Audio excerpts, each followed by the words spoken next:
Hey everybody, Karl Hughes here with Retain Trust, and today I'm doing something a little different. This is going to be a solo episode, so it'll be a little shorter and probably a little more structured than some of the ongoing conversations I have in the show usually, but I thought this would be a fun one to do. I had a little bit of a gap in my schedule here, and I figured I would go ahead and get through this. Today, what I want to talk about are the 12 books that influenced me most on my journey as an entrepreneur. Obviously, books are one of those things I always ask my guests about because I really enjoy reading one, but also because I find that different books have struck me at different points in my career in different ways. And it's honestly been really fun to see how some books that I come back to, they mean something different years after I originally read them. And so often when guests will bring in their book recommendations, a lot of them are things I've read, but maybe I haven't read in years. And thinking about those books in a new lens is kind of fun.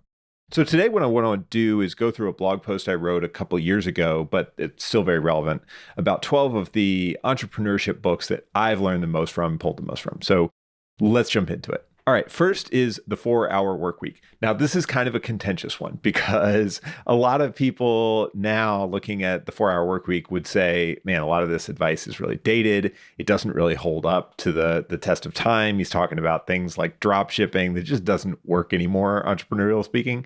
It's just saturated. But I do think that I actually read this book originally when I was just getting out of college. So to give you a little context, I was at the time finishing up my degree in mechanical engineering, and I had a job lined up with a startup based in Chicago, but I was actually working remotely at the time. So I could work from anywhere. I actually lived out of my car for about 6 months, just popping around on friends' couches, camping a lot, traveling wherever I could. And it was a really fun time to do that in my life, and something I probably won't really realistically get to do anytime soon. And so as I was doing this journey, I was also listening to in my car, The 4-Hour Workweek. And there were a few things that I pulled away from that book. First of all, the idea that you can work less and get more done, and that you can start to separate your time from the amount of income you make was revolutionary to me at the time. And now as an entrepreneur, that seems so simple. Of course, we're all trying to build a business that generates us income without us spending a lot of time in it, right? I think that's like almost across the board universally what entrepreneurs want, is that freedom from money. But I think at the time I had always thought, even if I start my own small business, it's going to be like attached to me and sort of a function of how much I work. So seeing some of the habits that Tim Ferriss talks about in the 4-Hour Workweek were really interesting. Now, some of the tactical stuff in the second half of the book, again, I don't think it holds up that well. And so I don't necessarily recommend that second half as strongly. But the first half, I still recommend. And I actually went back and read this book in 2022, so just a couple of years ago. And I still liked it. It still holds up for me.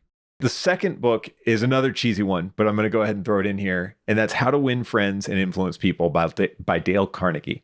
So this is one of those ones that is like a sales 101 book. And what I mean is, if you're going to have any job that involves you convincing people of things or talking to a lot of other people, which pretty much every founder is going to do, whether it's from the hiring standpoint, the raising money standpoint, or just the selling your first customer standpoint, this book is kind of like a base level of understanding of what it takes to be liked by other people.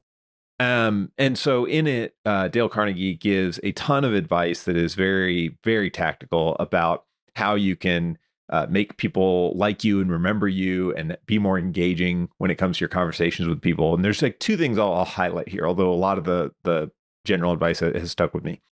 The first one is, everybody loves the sound of their own name. And I think that's such a silly thing to say, but you'll notice this when you talk to really experienced and good salespeople. They'll say your name a lot, and there's a reason for it. They're doing it intentionally, and it's kind of a trick to make people like you more. It's so cheesy. Again, I know, and the book's delivery is super cheesy, but I still think this holds up as far as advice goes. It's something that I am always conscious of when talking to new clients, is getting their name right. So in other words, not just mispronouncing or butchering their name because I don't know how to say it, but really trying to actually get it right. I think it matters. And from my experience, personally, it does, but also from How to Win Friends and Influence People, it definitely does. The other thing is that people ultimately want to talk about themselves. They care most about themselves more than anything else. And so because people care mostly about themselves and their own personal interests, one of the things that you have to think about when you're having a conversation with another person is, how do I engage them in their interests rather than how do I give them something to think about? And what I mean by that is when you go into a sales call, the most common mistake people will make, especially first-time founders who've never done sales, is they'll jump right into their pitch. They'll ask two questions and then hop right into the pitch. But what I've noticed is the best salespeople have the client talking most of the time. The primary focus is getting the client to talk about their problems, their pain points, the things that they need improved. If you can do that, you're 100 times more likely to build trust and actually close that deal. So how to win friends and influence people is a really great primer in some of those very base level skills around sales and just making people like you. All right, the next one is the mom test. My good friend Tony Chan turned me onto this one. And when I was starting my first business, Draft.dev, I used this as my kind of go-to-market strategy. And essentially with the mom test, the whole premise of the book, a very short book, really quick, easy read, but it turns on its head the whole idea of how you do product market validation. And so typically, I'll say what historically a lot of entrepreneurs have done is built a really cool product, then show it to customers. And by showing them this awesome product, they're going to say, yeah, that looks great. Here, take my money. Totally the wrong way to do it. So instead, what you want to do, according to the mom test, is ask customers not what they would pay for, but what they're currently paying for to solve the particular problem that your hypothetical product would solve. If they tell you we're not paying anything for it, we're happy with our current solution, or the solution is it's pretty good, it's good enough, it's not been worth looking for another solution, it's not worth building that product, most likely. On the other hand, if they're saying, man, I would love to have a product that did X, Y, and Z things, but I just can't find it. I've literally got budget. I'm wasting money on this overpriced product that doesn't do nearly as well, and I want something better, but I can't find it. That's a sign of a golden ticket. That's the kind of thing you want to look for as an entrepreneur. And that really helped me with Draft.dev, because what I started asking potential customers was not, hey, do you think I could help you with some blog posts or something like that? It was like, how much do you currently spend to get a blog post written? And how happy are you with the results of that money? Across the board, everybody in DevRel, dev marketing teams was telling me, we spend $500 to $1,000, which was way more than I was getting paid per blog post at the time. We spent $1,000 on a blog post and we're meh with the results. Like the results aren't even that great. And that was like, okay, this is it. I've got a place where I can actually make an impact, because these people have budget. They're going to spend $1,000 and yet they're getting unsatisfactory results that I can do better. The next two books I'll talk about are going to come in a pair because they're pretty similar in a lot of ways. At least for me, they hit similarly. And that's Big Magic by Elizabeth Gilbert and The War of Art by Steven Pressfield. So I'll talk about Big Magic first, because I think it's probably the one I personally would recommend more, although The War of Art is a classic and a lot of people like that one too. So Big Magic is all about Elizabeth Gilbert and her journey to writing a best-selling novel. Now, you might think, like, what's the crossover there with like starting a business, right? But the thing that's cool about it is that the takeaway message I get from that is that success is a function of doing work, overcoming fear, and persisting in the face of apparent failure. What I mean by that is she tells the story of how she spent decades, like multiple decades, just grinding away and writing things that nobody read. And that's what you have to do as an author sometimes, is just do the work every single day and you get incrementally better. But the hard part is you don't get feedback on whether you're actually getting better or not, possibly for years or decades. Steven Pressfield and The War of Art, very similar. It's about getting up every single day and doing the work that you have to do to go become a successful writer. So I know that in some ways, writing is different from entrepreneurship, like trying to write the next best-selling novel, trying to write the best-selling novel. But in a lot of ways, they're very similar. And what I mean is, like, a lot of entrepreneurship is just getting up every day and grinding away and doing things that other people don't want to do or would get bored of. So I think this is something that I always recommend if you're looking for a little bit of inspiration, you need a little kick in the pants to get up and just do the work. The next book is The E-Myth Revisited. And this is a classic by Michael Gerber that talks about how to build your franchise prototype. So Gerber's whole argument and his analogy he draws in the book is that a lot of entrepreneurs are just pie makers or bakers. In other words, we like to get in there and make stuff. And that's why we started a company. Take the example of a baker. An entrepreneur who is a baker is going to open up a pie shop. And what they're going to spend all their time doing initially is baking pies, right? And they're going to get constrained by the fact they can only bake so many pies in a day. And ultimately, they're going to burn out because they're going to spend all their hours baking pies over and over and over again. And to be honest, that is extremely hard to replicate on end for years and years. And it's impossible to grow beyond a certain point. You can only charge so much for a pie before you become constrained by the size of the market and the amount of time you have. And so Michael Gerber's argument in the E-Myth is your job as an entrepreneur is not to bake the pies. Your job as an entrepreneur is to build the recipe or the prototype that shows other people how to bake the pies. And then you let them do the work to scale it. So it sounds super simple, but again, so many agency owners especially get stuck in this. They think they're the only ones who can close clients. They think they're the only ones who can actually do the strategic work for clients. They think they're the only ones that can write the articles or create the creative or do the design. But in truth, you have to get beyond that and you have to start to generalize your knowledge in a way you can train other people if you want to actually grow a business and let it get beyond just you. The next book is one by Ryan Holiday, called The Obstacle is the Way. And one of the things I learned early on in entrepreneurship is if you want to keep growing your business beyond wherever it starts, which is usually pretty small, right? Then you have to go run towards things that kind of scare you. And that sounds simple as well, but I found that it is very tempting to look at things that are hard. Like, for example, sales. I didn't love sales the early days. I was a software engineer. Sales was not my forte. It was not the thing I came in to start a business to do. I really liked the writing of technical articles like what we were doing at draft.dev. I loved doing that work. It was very relaxing. I got into a flow state and I could just learn new things. I thought it was really cool.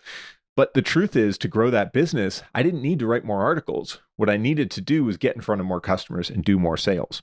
The obstacle is the way, again, is often the lesson that I pulled away from that. And the obstacle is the way is basically just a series of stories about well-known people who overcame obstacles in efforts of becoming more successful in whatever their field was. So you've got all sorts of stories in there. But really good reminder that hard things are the key to long-term success, and don't be afraid to face them. Number 8 is How Will You Measure Your Life by Clayton Christensen. So when my business started to take off for the first time, I really started to ask myself the question, why am I doing this? Because ultimately, it's very fun to get a business up and running and build it, but at some point you're beyond just survival mode and you need to decide what's the big vision. What am I doing this for my own personal financial gain? Am I doing this to leave a legacy? Am I doing this because I want to give jobs to more people?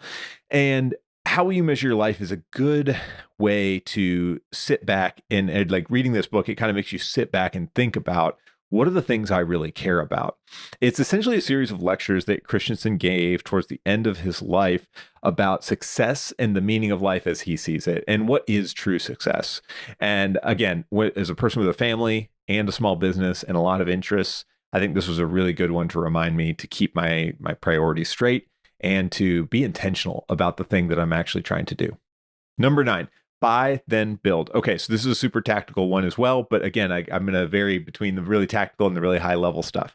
So Buy, Then Build is a book by Walker Deibel, and the book has been used for the last few years by MBA graduates in the search fund community as kind of their Bible. So search funds, if you don't know, are a way that people coming out of an MBA program can go raise some money and buy a small business to go become the leader of.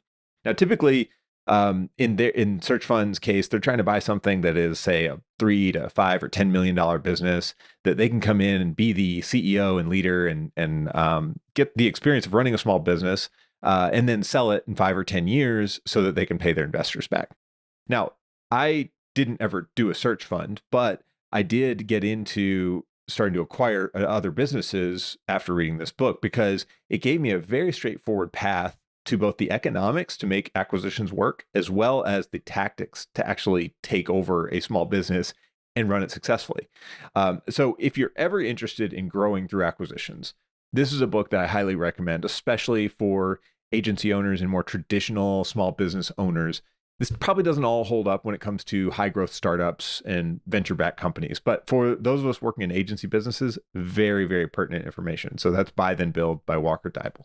Okay, number 10 is another polarizing one, but I love this one. It's Unlimited Power by Tony Robbins. So Tony Robbins is a divisive figure because I think there's a school of people that kind of says it's all just like hype talk and BS, and none of it is real. It's all just like him fluffing you up, and he has these big lectures where he has thousands of people stand up and cheer and stuff like that. Yeah, I get it. It's a little cheesy. At the same time, he has some undeniably real things to say that that really resonated with me as a small business owner. So there's a few things from this book that I took out, and one is this what I call like a cycle of belief, action, and results. Now, I'm going to summarize what he says. He says it much better, but basically the premise here is in order to achieve really big things, you have to believe it's possible for you to achieve them. So in other words, if you don't believe you're the kind of person who can run a $1 million business, you're not going to achieve it. But if you do believe it, that will inspire you to take the outsized action that is required to actually make that thing happen. And taking those big, ambitious actions are the things that lead to the outstanding results that get you to where you actually believed was possible. So in other words, it all starts with belief, but it requires you to take massive action, and that leads to the big results that you want in life. It sounds pretty simple, and it's not magic because you do have to do work. But at the same time, there's a ton of power in believing that you are the kind of person or you are able to do certain things. Number 11 is The Gap and the Gain by Dan Sullivan and Dr. Benjamin Hardy. So The Gap and the Gain is a really interesting one, and it kind of borders on both the big picture philosophical and the tactical. So in The Gap and the Gain, Dan Sullivan and Ben Hardy talk about how a lot of people see failure by looking back in the past at what they thought they were going to hit, like what goal they thought they were going to hit, and did they actually hit it? When in reality, not everything that looks like you didn't hit your goal is failure. So here's what I mean. Let's say that today I say to myself, I want to do 3 times as much revenue next year as I did this year. Well, I can set that goal for myself. And then if in a year I don't hit that goal, let's say I only do 2 times as much revenue as I did this year, next year, I can look at myself as a failure and say, man, I only got 2 instead of 3x my revenue. That's a huge failure. I didn't hit my goal. On the other hand, you can look at yourself as a pretty huge success because you've made a lot of progress and you are a transformed person because of the efforts you made in trying to get to that goal. So in other words, it's about reframing success as hitting your goals and turning it towards getting progress towards those goals. That was really helpful and freeing for me because I've always been very goal driven. And it's often really hard for me to look back and say, oh, I missed that goal, and think like, yeah, that's still a success. And The Gap and the Gain was really a good reframing of those thoughts around success and failure. All right. And then last but not least is The Alchemist by Paulo Coelho? Coelho? I can't say that. The Alchemist is an allegory that is all about chasing really big, ambitious ideas. So friends of mine have been recommending this book to me for a long time, ever since I've thought about being an entrepreneur. And I didn't read it until I was a couple of years in, but I'm kind of glad I did when I read it when I did, because the story was really relevant for me getting past the survival stage and going into the big vision and having a long-term mission for the company stage. So there's a few takeaways that I highlighted here that I'll talk about. And a lot of this stuff will kind of border up against things like I've said about Tony Robbins books and some of these other books around like chasing a big vision. So first thing is there's a quote in there that says, people are capable at any time in their lives of doing what they dream of. Point being, if you don't believe you can actually achieve something, you won't. And so belief is the first starting point. The next thing that it says is when you want something, the universe conspires in helping you to achieve it. And the message there is, if you want to do something big, tell people about it and talk about it regularly. It's why I talk about building my vision of a 10 plus $100 million revenue holding company of these niche agencies, is that the universe will conspire to help me reach that goal just by me putting it out there more often in front of more people. And it's true. I just the other day was talking to a guy who invests in companies that are acquisition entrepreneurs like myself. And I was just telling about how growing the first business, and now my vision for adding on more businesses and building up a big portfolio here. And he's like, well, when you're ready to start raising money, let's talk. I've got myself and other investors. We can, start getting some money together and let's make you do it. So in other words, you got to tell people what you're doing. Next, another one of the takeaways I have here from The Alchemist is there's only one thing that makes a dream impossible to achieve: the fear of failure. So in other words, and this theme comes back over and over in the book, if you believe that not achieving a dream is failure, or you believe you're on the path to failure, you're not going to actually make progress towards the thing. It's just going to be unrealistic, and you'll kind of put it on the back burner. So fearing failure should be one of those things you avoid. Now, do we fear things? Yes, absolutely. And fear is going to be present on any difficult journey. But running away from that fear, and this kind of goes back to the obstacle is the way message, running away from that fear is not the way to actually achieve what you want to achieve. The last thing I'll mention here is there's only one way to learn. It's through action. Everything you need to know, you've learned on your journey. This is another one of the takeaways from the book, which is all about if you want to do something big, you're going to have to learn and transform yourself as a person. And that requires you to do things that you're currently afraid of. So that theme of fear comes up over and over again. A lot of these books, Big Magic, The Obstacle is the Way, The Alchemist, fear is going to be there, but being able to face it and go through something that you consider a scary situation for you, whether it's being afraid of going bankrupt, being afraid of not making enough money to provide for your family, being afraid of losing the skills that make you marketable in the job market. All these fears are very real for entrepreneurs. And yet the only way to go forward through those barriers is to face those fears. So those are my 12 books that I always recommend to new entrepreneurs and that I've taken away from a lot from personally. I would love to hear your recommendations. If you've got books, I mean, again, I ask every guest this because I really enjoy reading new books. I don't read as many books as I used to, given the kids and family situation, but I plop in an audiobook on every long car trip, and I go through at least a couple a month. So I would love to hear your recommendations. You can always find me on LinkedIn or email me. We'll have contact info below this episode. Thanks again for watching and listening, and have a great afternoon. Thank you for watching this episode of Retain Trust. If you like this one, give it a thumbs up and subscribe on YouTube. It takes 2 seconds and it helps others find out about the show. And if you have questions or suggestions for a future episode, leave a comment. See you next time.